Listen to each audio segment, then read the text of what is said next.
Hoy en Cara a Cara nos acompaña una aspirante a dirigir al PRI nacional. Fue gobernadora de Yucatán. Su nombre es Ivonne Ortega. Va a estar con nosotros para platicar de la renovación del Partido Revolucionario Institucional. Hay que recordar que hay 6 tiradores y tiradoras que buscan precisamente la silla presidencial de un alicaído Partido Revolucionario Institucional. Más adelante hablamos sobre la reforma educativa.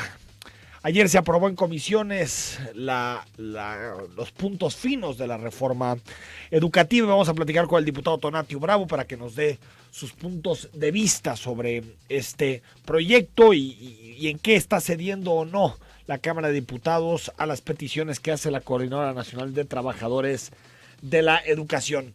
Y al final hablamos de la encuesta de Jalisco, ¿cómo vamos? Ayer Augusto Chacón y su equipo presentaron en Casa y Teso Clavijero los principales resultados que nos retratan como tapatíos. ¿Cómo somos los tapatíos? ¿Cuáles son nuestras principales preocupaciones, nuestras principales incertidumbres? Soy Enrique Tucen y comenzamos Cara a Cara. En esta mesa dialogan todas las ideas, se genera la noticia y se dicen las cosas. Cara a Cara. La información clara y precisa, en voz de sus protagonistas. Cara a Cara, con Enrique Tucen.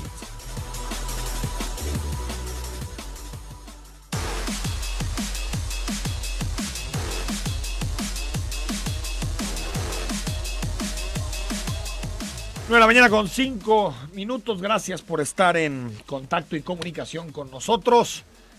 El WhatsApp está abierto y a tu disposición, 33 18 80 76 41. Más adelante tendremos posibilidad de hablar sobre la reforma educativa. Ayer se aprobó en las Comisiones Unidas de Puntos Constitucionales y de Educación. Se aprobó, digamos, la columna vertebral de la reforma constitucional en materia de educación.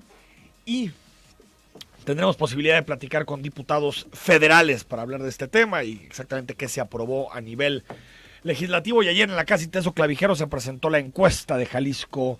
Como vamos, con algunos datos interesantes, particularmente ha llamado mucho la atención en la prensa esta mañana el porcentaje de jaliscienses que responde que tiene un familiar desaparecido. Es una cifra impresionante, se multiplicó por 4 en los últimos 2 años y vamos a platicar con un especialista en el tema, con María Eugenia Suárez de Garay. Pero empezamos con Ivonne Ortega, que es aspirante a dirigir el Partido Revolucionario Institucional. Si no la conoces, Ivonne Ortega es política mexicana, miembro del Partido Revolucionario Institucional, ha sido presidenta municipal, diputada local, diputada federal, senadora y también gobernadora de Yucatán durante el periodo 2007-2012 y ahora, como te decía, aspira a dirigir el PRI. Ivonne, ¿cómo estás? Hola, Enrique, qué gusto poder platicar contigo y con tu auditorio. Muchas gracias. ¿Por qué decidiste dar este paso? Mira, creo que es un momento muy difícil para el partido, es un momento muy complicado después de literalmente pasarnos una aplanadora el 1 de julio. Es el momento en el que sale el talento, en el que sale el amor por la camiseta, en el que da la oportunidad de mostrar quiénes nos quedamos en el partido. Y en mi caso particular, mi formación es en oposición. Yo soy presidenta municipal 98-2001. En el 2000 perdemos la presidencia de la República. En el 2001 soy diputada local, cuando perdemos el gobierno. Luego soy diputada federal, senadora y gobernadora, todos de procesos internos y constitucionales, con gobernador y presidente de Acción Nacional.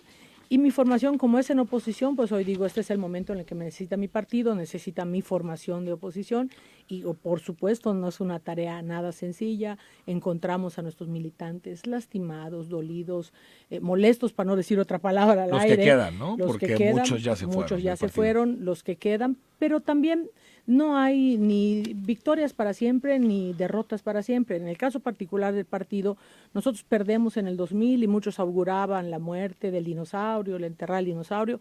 En el 2003, en la inmediatez, abrimos un proceso que, por cierto, Jalisco fue ejemplo de procesos abiertos, llevados por las dirigencias estatales, y ganamos en el 2003 la mayoría en los congresos, o sea, el Congreso Federal.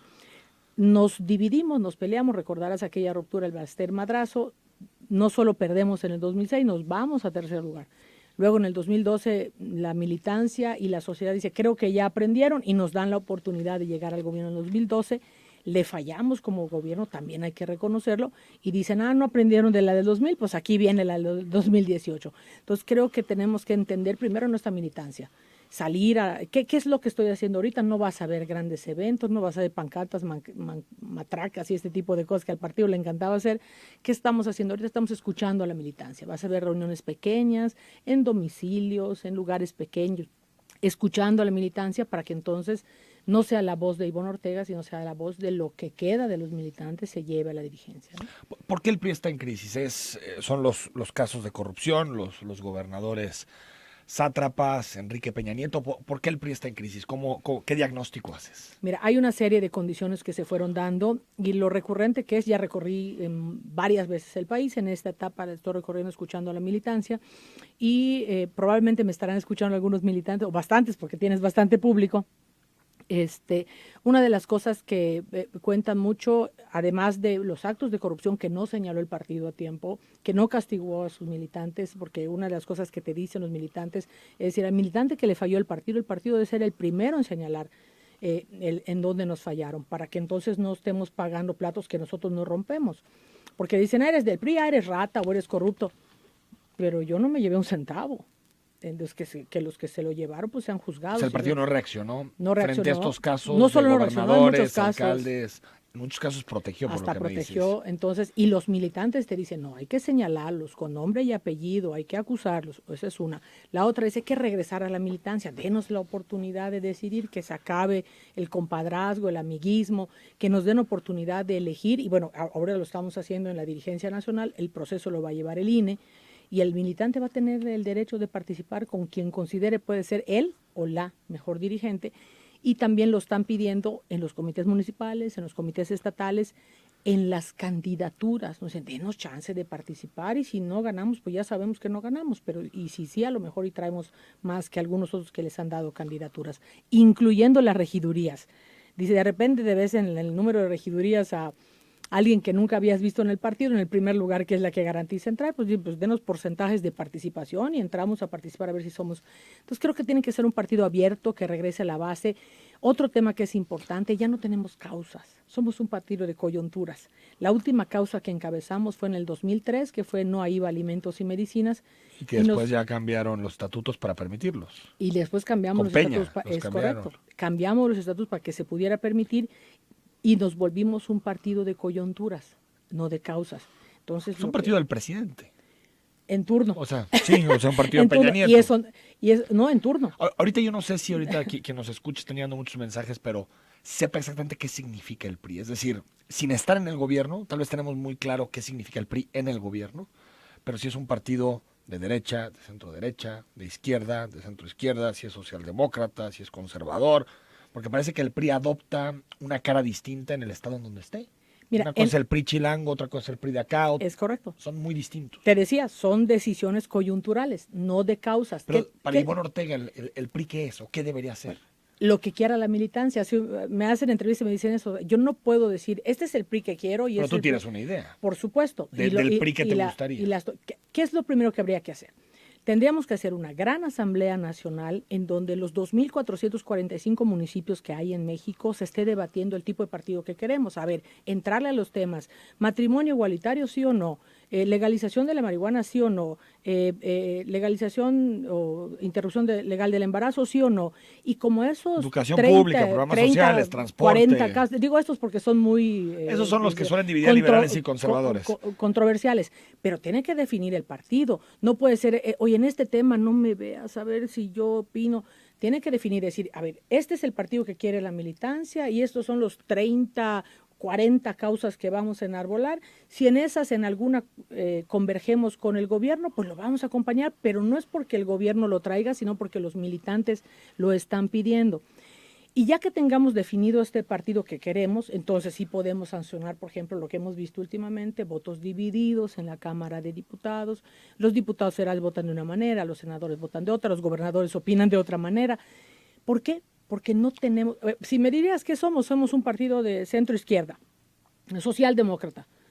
En lo dicho. Bueno, eso dicen los estatutos, pero en la práctica Peña Nieto no fue un gobernante de centro-izquierda. Inclusive yo te diría que era más conservador. Bastante hacia otro lado, hacia la derecha.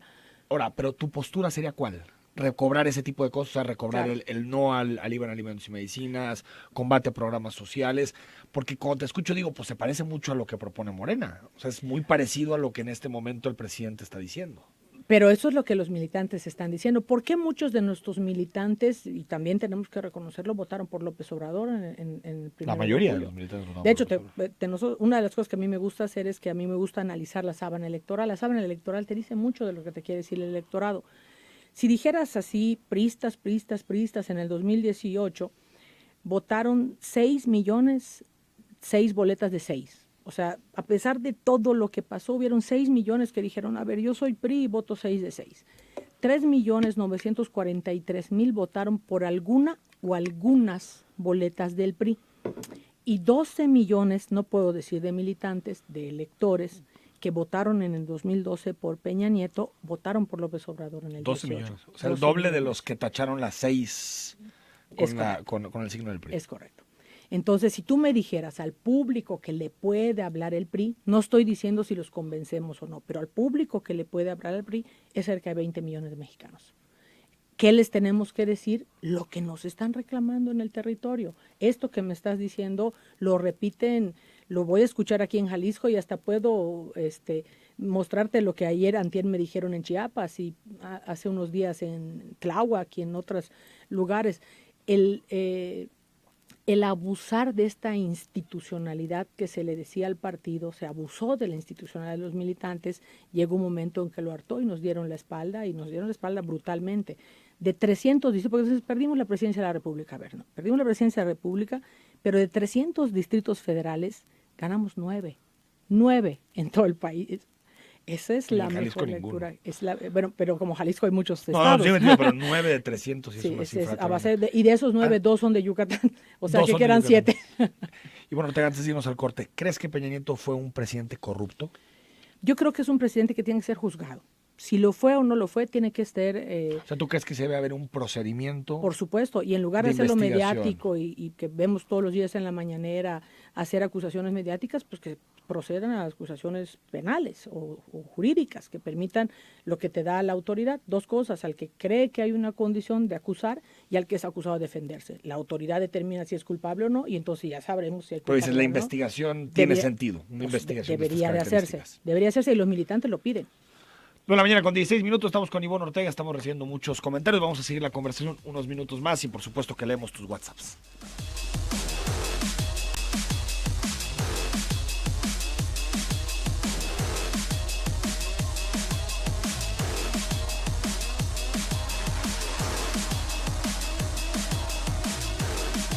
De la mañana con 19 minutos, gracias por los comentarios, por los mensajes que están llegando, muchas preguntas para Ivonne Ortega, que aspira a ser presidenta nacional del PRI. Te preguntan, Ivonne, y es un asunto que está muy en redes sociales, ¿qué opinas del movimiento Me Too? Y si acaso has notado acosos dentro del PRI. Bueno, dentro del PRI y afuera del PRI Sí. es una condición en la que nosotros todos tenemos, a los que sean víctimas de una condición de esta, hay que denunciarla porque la única manera en la que se pueden ir acabando, dicen, a mí me creció mi abuelo y dicen que el valiente vive hasta que el cobarde quiere. Entonces hay que estarlos denunciando. ¿Y en el PRI hay mecanismos para denunciar? ¿O es Hay, algo hay mecanismos para denunciar, pero hay poca cultura de la denuncia, no solo en el PRI, en general. Ivonne Ortega, Morena les robó las principales banderas porque creo que algo que caracterizaba al PRI era su vínculo con el discurso nacionalista. Durante muchos años tienen la bandera, reivindicaban muchos símbolos históricos. Las instituciones. Y parece que Morena ahora reivindica esa historia, reivindica a los Juárez, a los Carranza, a los Madero, ¿No es más complejo que contraponerse porque PAN y PRI eran pues la antítesis uno de otro, ¿no? Reivindicaban otras cosas en la historia, en la política, en la tradición, pero aquí parece que Morena les pega justamente en su nicho electoral. De hecho, he comentado en algunas entrevistas, el viejo PRI está en Morena. El propio presidente de la República fue presidente del PRI en Tabasco. El viejo PRI está en el gobierno. El nuevo PRI está siendo acusado, perseguido, en algunos casos juzgado, en otros señalado. Entonces decimos, ¿qué es lo que queda? ¿El viejo o el nuevo PRI?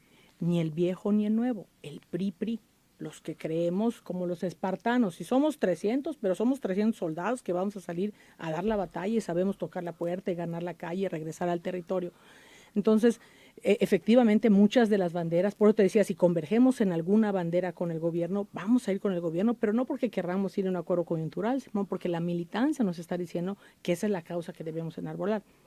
Sí, muchas de las causas son convergentes con nosotros, porque muchos de los que están allá, por no decir todos, pues salieron del partido, ¿no? Me decía Simón Ortega que te gusta analizar las sábanas electorales. Hay dos datos que seguramente conoces. Uno, los jóvenes no votaron por el PRI. Y no solo no votaron, 6%, entre 18 y 29 años, 6% votó por José Antonio Meade para la presidencia. Y los sectores con mayor nivel de educación de la población, de preparatoria hacia arriba, tampoco votaron por el PRI. Esa dinámica ya la veíamos desde hace algunos años, pero se acentuó en este proceso electoral. ¿Qué harías para acercar el PRI con la juventud? Yo la voy a dividir en dos, una en el partido y en otra, me permites tu auditorio para hablar de este tema. El 50% del padrón electoral, el 50%, es menor de 40 años. Y ningún partido le está hablando. Hay una generación, ni el PRI ni ningún partido votaron por López Obrador. Sí, pero no están participando y por eso quiero aprovechar tu programa. Bueno, porque tienes mucha audiencia. ¿No? Porque tienes mucha audiencia. Hay una generación de entre 20 y 35, 38 años que no está en los cargos de decisión. Está dejando de escribir su parte de la historia en el país. Yo los provoco, los reto, los invito. Si quieren ser parte del PRI, con mucho gusto los voy a afiliar. Pero si no quieren ser parte del PRI, participen en política, hagan su parte de la historia. Si no, esta generación que te estoy diciendo corre el riesgo de que no escriba su parte de la historia de México. Porque pueden haber, yo no, pero pueden haber que generación como la mía se quieran perpetuar o la generación que viene atrás, 19, 20, que estás comentando, 6% de la participación, brinque a esta generación. Y esta generación que nació con la era digital y que nació cuando Fox quitó la carrera de civismo, no cantaban el himno en la escuela, etcétera, etcétera, dejaron de participar y entonces entre 20 y 35, 38 años no tenemos o tenemos muy pocos hombres y mujeres que están en cargos de decisión. Yo les pediría, los invitaría, inclusive los retaría a que lleguen a cargos de decisión por el partido que quieran, pero que lleguen a cargos de decisión y escriban su parte de la historia de México. ¿Crees que el PRI tiene que cambiarse el nombre? Mira, refundarse de alguna manera. Más que lo que yo crea, si me dijeras a mí, yo creo que no tienen que ver el logo, ni las siglas, ni el color. Tuvieron que ver las formas y las personas. Pero es algo que no decidirá Ivonne Ortega. Lo voy a someter a la Asamblea Nacional como dirigente nacional si la militancia me respalda y que ellos sean los que decidan si sí o no, porque no puede ser un partido de una persona o de unos cuantos. Si a mí me dijeras, yo te puedo poner un ejemplo, bueno, te voy a poner un ejemplo mío, a ver si el tiempo da, porque son cortos en los medios. Un ejemplo mío, yo en la candidatura al Senado con Madrazo, la estrategia de Madrazo era guarda el logo del partido, ponlo ahí atrásito en un lugar donde no se vea, a ver si la gente va y vota por el logo, no por tu cara. Aunque pongas muy grande tu cara en el espectacular, tu cara no sale en la boleta. Entonces, 10 meses después, exactamente, pierdo la elección en el Senado, por 1,200 votos, pero la pierdo. Y entro por primera minoría. Y exactamente 10 meses después, el 20 de mayo del 2007, yo soy candidata a la gobernatura y yo digo, tienes que generar identidad y pertenencia, y pongo el logo del partido aquí atrás, así grandote, con aquí soy, aquí está el PRI, y gané con una campaña que inicié 23 puntos abajo y gané por 7.46. Quitemos la mía. El 1 de julio nos pasa la aplanadora, perdemos horrorosamente la elección, nos tumban la elección de Monterrey, capital de Nuevo León. Compite Adrián ya sin alianza, solo con el logo del PRI, está el logo del partido solo, con Adrián de la Garza, y ganamos 6 meses después de que nos pasa una planadora, o sea, una capital que no es sencilla. Pero ¿no crees que la marca está denostada, porque todo le dicen es que es el PRI, no es el PRI, fueron las personas, habría que ponerle nombre y apellido a los que le fallen. No, pero son muchos casos, Ivonne. Claro. Claro. O sea, son muchos. Yo recuerdo la entrevista que le hace en su momento, que le hacen en Televisa a Peña Nieto, que nombra a la nueva generación del PRI, y dice Javier Duarte, César Duarte, Roberto Borge. Muchos de ellos señalados, juzgados. Peña le atinó muy pocas cosas, pero a esa le atinó a todos. Por eso te decía, el viejo y el nuevo PRI. ¿Qué se queda? El PRI. Los que seamos, aquí estamos. Tus adversarios internos, José Narro, que parece que es de los que tiene más entidad política, Alejandro Moreno, gobernador de Campeche, ¿qué te diferencia con ellos? Mi formación en oposición. Mi formación en oposición es la primera, y segunda es que yo soy base. A los 13 años yo pintaba cuando se permitía, porque ahora por la contaminación visual ya no se permite, a los 13 años yo pintaba postes del partido, a los 15 repartía calcas, a los 16 ya recibía insultos porque los candidatos habían fallado y tocaban la puerta. Mi primer trabajo remunerado que tuve en el PRI, fui secretaria del secretario de organización del Comité Municipal del PRI de Mérida. Mi segundo cargo fui secretaria del secretario general del Comité Municipal y así fui avanzando hasta que logré ser candidata a presidenta municipal, en interna, por cierto, inconstitucional y todos los cargos que ya comentaste. Conozco al PRI desde su entraña, conozco a la militancia, me han visto siempre, ahí he estado y aquí voy a estar, independientemente del resultado que pase en la elección el 1 de septiembre, yo voy a estar con los militantes dándoles voz. ¿Quién te apoya en el PRI Jalisco? Aparte de Mariana Fernández, que está aquí, y suponemos que hay por muchos, el apoyo. Hay muchos militantes. Ramiro Hernández, por ejemplo. Él no pudiera manifestar su afecto hacia ninguno porque es dirigente. Una de las condiciones que se están acordando en las mesas de negociación del partido es que los que tienen cargo tienen que ser imparciales. Y en el caso de Ramiro, pues es el presidente del partido. Miguel Castro. Aquí tenemos muchos amigos. Está Miguel Castro, está... Pero ¿te van a apoyar ellos? He estado platicando con ellos. Yo creo que sí. Pero bueno, vamos a esperar a que haya la convocatoria porque cuando ya realmente se abre quienes abiertamente están contigo, pues a partir de Y va a organizar el INE y todos los militantes están llamados a votar. Lo va a organizar el INE. Todos los que ya están como militantes, que son 6,5 millones, tienen derecho a votar. Hay un proceso de reafiliación que se acaba, o de afiliación hasta el 30 de junio. Quiero invitar a todo el que quiera participar al proceso del partido, pues que se afilie en los comités municipales, en los comités estatales, para que pueda manifestarse con quien más le convenzca de los que estamos participando. ¿Cuándo se votaría? El 1 de septiembre. 1 de septiembre, una campaña larga. Dice, bueno, hay 110 días, para ser exactos. Hay muchos mensajes, pero nos dice 6941, nos dice, buenos días, pregúntale a la señora, ¿qué quiere dirigir el PRI con el tema de la violencia en contra de la mujer? Todos somos una. ¿Qué opinan del priista Gutiérrez de la Torre? ¿Qué castigo debería de tener? Atentamente, Iván Díaz. Bueno, en el castigo ya lo tiene, es un tema judicial, está en un proceso en el que está, como te decía la autoridad, tú tienes el derecho de acusar y el acusado tiene el derecho de defenderse, está en ese proceso y es un caso judicial, de hecho, cuando determine la justicia, pues será castigado o no, dependiendo del resultado que determine el órgano en el que está. 3206, buen día, una pregunta para tu invitada. Si ella dice que este es el PRI, ¿por qué no hace la limpia en su partido y que de este PRI salgan las denuncias a los corruptos? Pues todavía no estoy en el partido, espéreme a verme. Pero sí dirigente. Saldrían las denuncias a los por corruptos. Supuesto. O sea, no solamente inhabilitación. Y no solo los que fueron, los que estén. Buen día, esta generación ya hizo historia, puso a AMLO en la silla y el discurso que dice la invitada de que el viejo PRI está en Morena.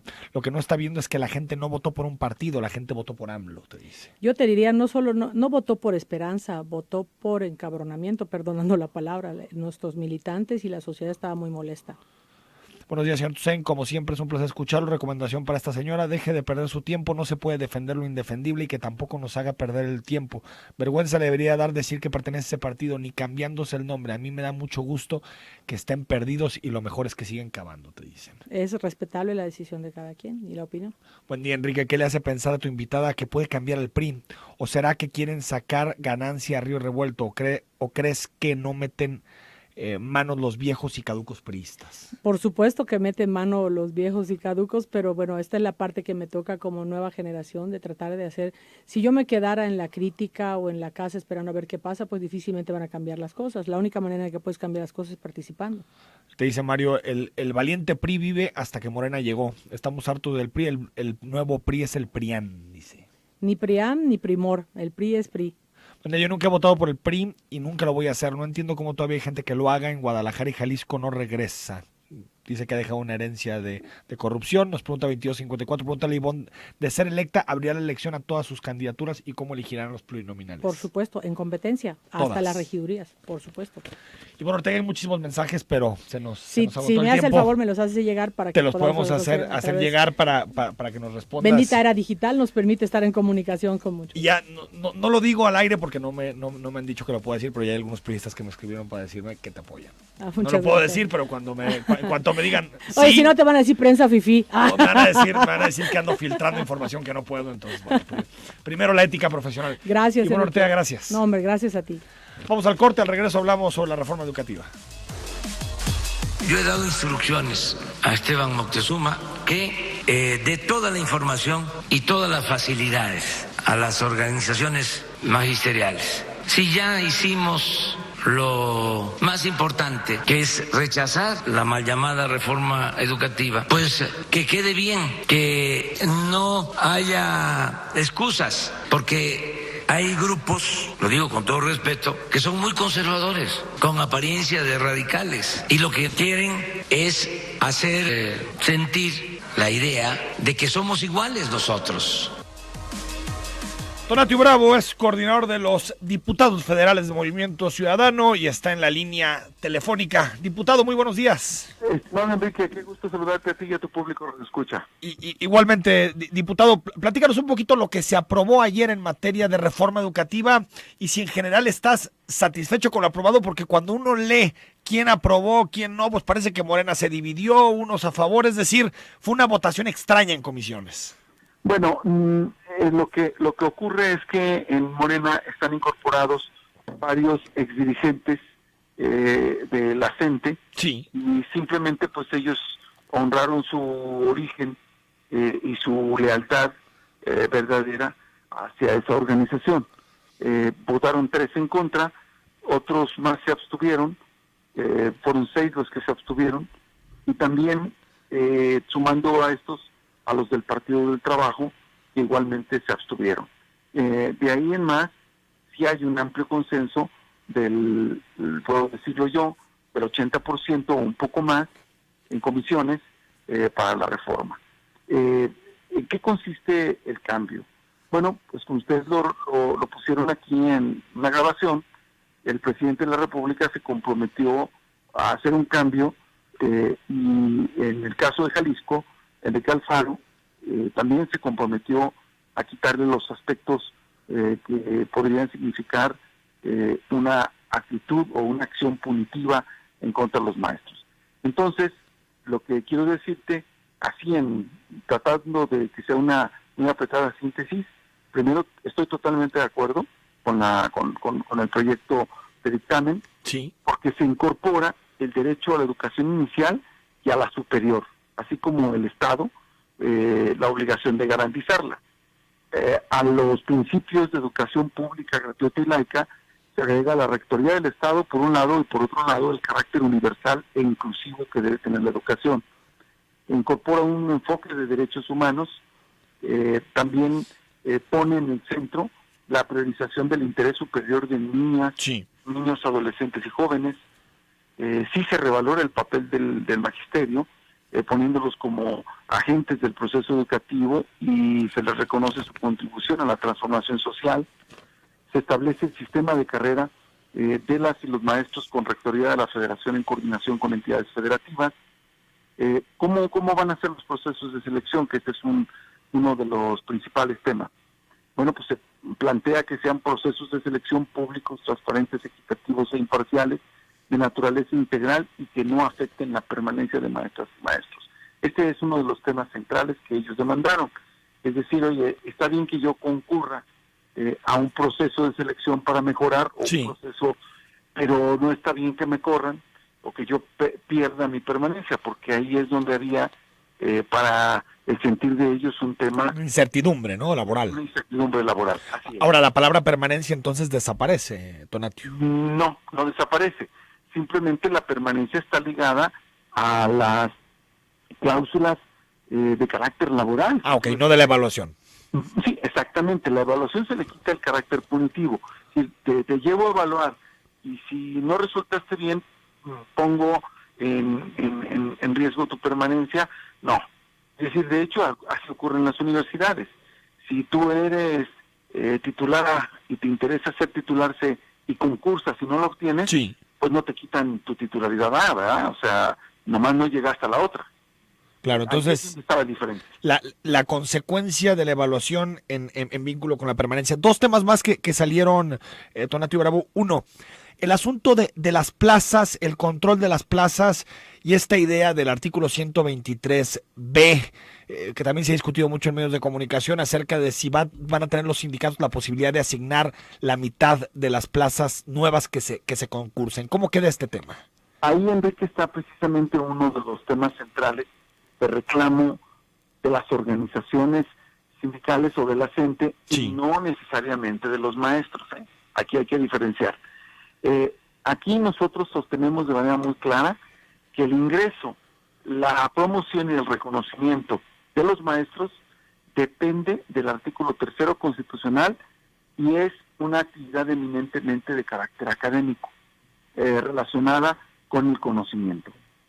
Ahora bien, las relaciones laborales para todo lo que no sean estos 3 elementos están en el apartado B del 123. Sí. Respuesta concreta: de esta manera el Estado tiene la rectoría de las plazas, porque las plazas son del Estado mexicano para otorgárseles a quienes demuestren conocimientos para que la educación mejore y los niños tengan mejores profesores. Se preservan los derechos laborales de los profesores en el apartado B, pero de ninguna manera los sindicatos manejan las plazas. De ninguna manera. De ninguna manera los sindicatos tendrían la oportunidad de tener un 50% de las plazas, o qué sé yo, no. Serían mediante una ley específica que se concursan. Igualmente ocurre en las universidades. Que eso es una de las exigencias de la coordinadora, ¿no? Volver a ese esquema, en donde la mitad son, digamos, concursadas por el Estado y la otra mitad son asignadas por los sindicatos. Así es. Tonatio Bravo, sobre el pase automático de las normales, ¿qué se decidió? Nosotros no estamos de acuerdo en el pase automático de las normales. Esto es, Enrique, como si nosotros metiéramos que todo aquel estudiante, todo aquel egresado de medicina tiene que, terminando, obtener una plaza en el sector salud, porque el título de médico, cirujano y partero equivale a que ya tiene todo para ser un médico de la Secretaría de Salud. Es exactamente lo mismo en el caso de los maestros, que porque si alguien estudió normal tiene que tener una plaza automática. Nosotros no estamos de acuerdo con eso. La reforma lo plantea muy clara: las plazas son del Estado mexicano. El Estado mexicano debe poner mecanismos de selección para aquellos que se quieran dedicar a la función magisterial, y los maestros no solamente son formados por las normales, también las universidades públicas y otras instituciones forman. De hecho, Enrique, en países como Francia, otros países, la función magisterial es concurrente de muchísimas instituciones, no más de las normales. Entonces, esa parte de lo natural, lo normal, ¿no? Lo natural es eso, y que nadie tenga el monopolio de una concesión, de manera tal que ahí empieza la politización de las cosas. Desde las escuelas normales se van generando condiciones de politización para intentar obligar o arrinconar al Estado mexicano a proporcionar. Ahora, nosotros nos parece muy importante que todas estas cosas tengan mucha claridad, Enrique, porque para nosotros sí queremos sentar las bases para que todo tipo de venta de plazas, de herencia de plazas, todo tipo de malversación de plazas que en el pasado fueron la constante, queden las bases jurídicas para que esto no vuelva a ocurrir y demos un salto como país. La última pregunta antes de despedirte, Tonatio Bravo, un tema que es aparte especialmente sensible para ti, porque fuiste rector de la Universidad de Guadalajara. Hace algunos meses discutíamos sobre la autonomía universitaria y que se había habido un error en un primer saque que borraba la autonomía universitaria. En el tema de autonomía, supongo, Tonatio, que se mantiene, ¿no? Así es, se recupera la fracción séptima en sus términos, pero al haber obligatoriedad del Estado de proporcionar ya la educación superior, evidentemente esto traerá cambios en las instituciones de educación superior. Si bien no van a vulnerar su autonomía, sí tenemos que hacer una reglamentación en la cual quede perfectamente claros los límites de la obligatoriedad de la educación superior y su relación con el ejercicio de la autonomía universitaria. Te pongo un ejemplo muy práctico. Si hay obligatoriedad del Estado de proporcionar educación, alguien puede decir, oye, pues yo voy a hacer trámites a medicina, y el día de mañana hay obligación del Estado en darme educación en medicina. Ahí es donde se tiene que conciliar, porque ni habría todos los espacios para que todo el mundo se metiera a estudiar medicina, ni eso sería posible, porque sería irracional en un momento determinado que no hubiera concurrencia de otras carreras, ¿no? Entonces deben manejar un equilibrio académico adecuado. Diputado Tonantzio Bravo, gracias por estos minutos. Estaremos pendientes porque vienen los debates de las leyes reglamentarias. Todavía tiene que pasar al Senado de la República. Bueno, votarse, por supuesto, en el Pleno. Es decir, le queda mucha cuerda a la reforma educativa, ¿no? Así es, le queda la cuerda principalmente del Pleno, Sí. luego del Senado. Hoy no se vota, ¿verdad? En el Pleno todavía no se vota, se votó en comisiones, pero esto ya le da pase para que en el Pleno se pueda programar en las semanas subsiguientes. En las semanas subsiguientes. Gracias, diputado. Estimado Enrique, buen día. 9 de la mañana con 45 minutos. Ahí está, reforma educativa. Estamos todo el día discutiendo sobre la carta a los españoles y si nos tienen que pedir perdón por las trapacerías del señor Cortés. Pero se nos olvida discutir este tema que es clave para el país y por lo que veo es una reforma que logró consensos con la oposición. Hablamos con organizaciones sociales desde la semana pasada y nos decían es una buena reforma, se está aterrizando bien los conceptos y también, por lo menos a mí personalmente, me tranquiliza que a la coordinadora no le guste la reforma y si a la coordinadora no le gusta la reforma es porque seguramente es una buena reforma. 9 de la mañana con 46 minutos, vamos al corte y cuando regresemos hablamos sobre la encuesta de Jalisco, ¿cómo vamos? 9 de la mañana con 50 minutos. Ayer se presentó la encuesta de percepción de Jalisco. Como vamos en Casa y Teso Clavijero. Está en internet si la quieres consultar en la página de Jalisco. Como vamos, viene por eje, está muy sencilla de consultar. Hay una división municipal también por si quieres ubicar el municipio en el que vives. Y quiero platicar con María Eugenia Suárez de Garay sobre la encuesta y algunos datos que nos resultan interesantes. María Eugenia, muy buenos días. ¿Qué tal, Enrique? Muy buenos días a ti y a tu auditorio. Gracias por acompañarnos. María Eugenia, platícanos un poquito de la encuesta, cómo se levanta un poquito para que la gente entienda el ejercicio, el instrumento. Bueno, es una encuesta de percepción de calidad de vida en la zona metropolitana de Guadalajara y es una encuesta que Jalisco Cómo Vamos viene realizando desde más o menos 2011 y la ha venido realizando sistemáticamente cada 2 años ahora. Y pues sin duda alguna creo que es un insumo clave, es una fuente y una minería de datos vitales que nos arroja una fotografía en tiempo casi real de qué pensamos los tapatíos, las tapatías, qué pensamos de nuestra ciudad, qué pensamos de las condiciones de nuestra ciudad y todo el conjunto de servicios y posibilidades que nos ofrece o no nuestra ciudad. Y bueno, es una encuesta que Jalisco Cómo Vamos también ha venido haciendo de manera representativa en toda la zona metropolitana de Guadalajara. Es una encuesta que se levantaron 2,400 casos, encuestas, ¿no? Sí. Sí, casos. Sí. Y como te digo, es una fuente de información vital, tanto para el funcionariado público, para los tomadores de decisiones, para todos los equipos técnicos que tienen que implementar políticas públicas, pero por supuesto para la ciudadanía también. Creo que es un insumo que nos permite comprender buena parte de los desafíos que tenemos para construir una ciudad segura, una ciudad justa y sobre todo una ciudad pacífica. Tú eres especialista en temas de seguridad, María Eugenia, por lo tanto me gustaría hacerte un par de preguntas sobre este tema en específico. Ha llamado mucho la atención el porcentaje de respondientes de la encuesta, el porcentaje de gente que dice tener algún familiar desaparecido que pasa, en 2016 era el 2% y en este momento el 8%. ¿Cómo podríamos explicar esta cifra?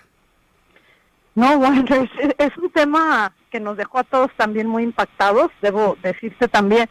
Primero que en todos los temas que toca la encuesta, el de seguridad es en el que salimos peor, ¿sí? ¿Por qué? Porque la gente se siente más insegura, porque la gente se siente como que el único espacio que nos resguarda de un contexto extremadamente violento, muy desigual, con mucha criminalidad, inseguridad, es el hogar. Por eso también si tú te vas a los datos iniciales de la encuesta, cuando la gente le preguntan sobre su calidad de vida, pues entre más tiene que ver con la casa hacia adentro, más se sienten y más satisfechos se sienten. Pero cuando les empiezan a hablar, digamos, de cómo te sientes con respecto a los servicios de seguridad, de salud, de educación, la percepción de la calidad de vida empieza a disminuir. Entonces, esto también, pues evidentemente se refleja con hechos como el que tú estás comentando. Es decir, cada vez hay más gente desaparecida, o al menos que tiene personas, familiares desaparecidos, es decir, cada vez nos va quedando más cerca una experiencia de esta naturaleza. Y sin lugar a dudas tiene que ver, y yo lo decía ayer, que el problema principal de Jalisco y de nuestra ciudad no es el crimen organizado. A mi juicio tiene que ver con la debilidad del Estado y su fragilidad institucional. Entonces, frente a los espacios que el Estado no ocupa, que tendría que ser y es su obligación, Sí. están siendo ocupados por otros. En este caso, evidentemente, por muchas organizaciones criminales, pero por actores que a río revuelto, ganancia de pescadores, utilizan también estas posibilidades, digamos, para hacer justicia por propia mano y muchas otras cosas más que podríamos pensar. Pero sobre todo dejar en claro que ante el vacío del Estado, ante la no presencia del Estado, siempre esos lugares van a ser ocupados por otros. Lamentablemente, en el caso de Jalisco, pues tiene que ver en mucho con las organizaciones criminales. Pero 8%, decía Augusto que no hay que hacer una regla de 3 ahí muy simple, pero sí nos dice que buena parte de las familias ya empiezan a ver el tema de desaparecidos no como un asunto lejano, sino que está en su círculo cercano, ¿verdad? Absolutamente. Mira, yo además de habitar en Guadalajara, también habito en Tamaulipas, y es lo mismo. O sea, la gente que, por ejemplo, hoy cuida a mi madre, ya en estado avanzado de su vejez, todos tienen un vecino, un amigo, un familiar que tiene desaparecidos, ¿sí? Pero lo mismo pasa en Jalisco, en Guadalajara. La gente con la que yo convivo, en mi círculo más cercano, en mi hogar, tienen también familiares desaparecidos. Es decir, no nos está quedando lejos esa realidad, y quizás lo que más inquieta es que, y ahí tú lo vas a ver también en la encuesta, Sí, que los niveles de participación ciudadana en asuntos públicos es muy bajo el porcentaje de gente. todavía. Se Sí. dice, yo sí participo porque sé que es responsabilidad de todas y todos trabajar por asuntos colectivos, públicos, sí, que nos atañan. Sí, creo que seguimos siendo muy el individuo y la familia y poco lo colectivo. Bueno, eso también tiene que ver con toda una, digamos, con toda una cultura Sí. propia del neoliberalismo, del Sí, capitalismo. sí, es decir, tú resuelve tus problemas, no con tus Y hazle vecinos, como no. puedas. Tú resuélvelos solos, no págalos. Exactamente. Entonces, pues cada quien más o menos le va haciendo como puede, y evidentemente en los propios colectivos de familiares desaparecidos se abre una posibilidad Claro. inédita para muchos de los ciudadanos que frente a la tragedia, y que frente a ese punto de inflexión, se ven en la necesidad de buscar a su gente. Hoy por hoy, buena parte de lo que hemos encontrado en las fosas es producto principalmente de las organizaciones de la sociedad civil, no del Estado. Que estas organizaciones estén empujando al Estado a cumplir con su deber, ese es otro tema. Pero han sido las mujeres también principalmente, ¿sí?, las que han ido a Sí, rastrear sí, es los cierto. restos, a buscar los restos de sus familiares, cosa que el Estado no ha hecho. María Eugenia Chávez de Garay, para despedirte, nos sentimos más inseguros que hace 2 años, ¿no? Absolutamente. Eso está claro en la encuesta. Nos sentimos más inseguros, y fíjate, quiero decir un apunte que Sí. ayer no dije. Nos sentimos más inseguros, pero paradójicamente, cuando tú le preguntas a la gente qué piensa de ver militares caminando en Chapultepec haciendo labores de vigilancia policial, te dicen, bueno, me da miedo, pero me siento más seguro. Pues sí. Somos paradójicos en ese sentido, y lo somos también porque, otra vez, ante la ausencia del Estado, de sus instituciones Completamente. policiales que deberían de ser civilistas, pues viene el ejército a ocupar un espacio que definitivamente pues no corresponde, aunque entendemos las circunstancias, pero no es lo deseable para construir, te insisto, una cultura civilista y de vocación ciudadana, que es mucho de lo que nos hace falta. María Eugenia Suárez de Garay, gracias por estos minutos y después te invitamos para desgranar a fondo la encuesta, si te parece. Vale, pues muchas gracias. Que Gracias. estés bien. Hasta luego. Ayer se presentó la encuesta de Jalisco. Vamos, por cierto, hay datos que son aparte interesantes y contraintuitivos. Por ejemplo, los que más estudian son más felices. Hay gente que dice, entre más cosas sepas en la vida, la cabeza se te vuelve un poquito más debates y por lo tanto eres más incapaz de ser feliz. Pues lo que dice es que no, que entre más estudias eres más feliz. También hay una relación material con la felicidad, a diferencia de lo que existe en algunos discursos. Es decir, entre más recursos se tienen, es más feliz, es un promedio.